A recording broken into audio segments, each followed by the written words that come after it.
গ্রীষ্মকাল তো প্রায় চলেই এলো, তাই গ্রীষ্মের দুপুরে হালকা চিকেনের ঝোল হলে মন্দ হয় না। তো চলুন আজকের রান্নাটা স্টার্ট করি। তো প্রথমে আমি চিকেনটাকে ম্যারিনেট করে নিলাম। ওই বেশি গুঁড়ো মশলা, দই, সর্ষের তেল, আদা রসুনের পেস্ট দিয়ে ম্যারিনেট করে রেখে দিলাম। এবার একটা বাটিতে সব মশলা, নুন, চিনি দিয়ে জল দিয়ে গুলে রেখে দিলাম।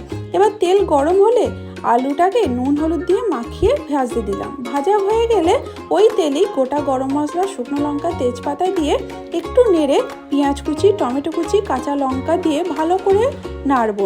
নেড়ে যখন পেঁয়াজটা লাল হয়ে যাবে তখন আদা রসুনের পেস্ট দিয়ে ভালো করে কষবো। যখন তেল ছেড়ে আসবে তখন যে গুলে রাখা মশলাটা রেখেছিলাম সেটা ওপর থেকে দিয়ে দেবো।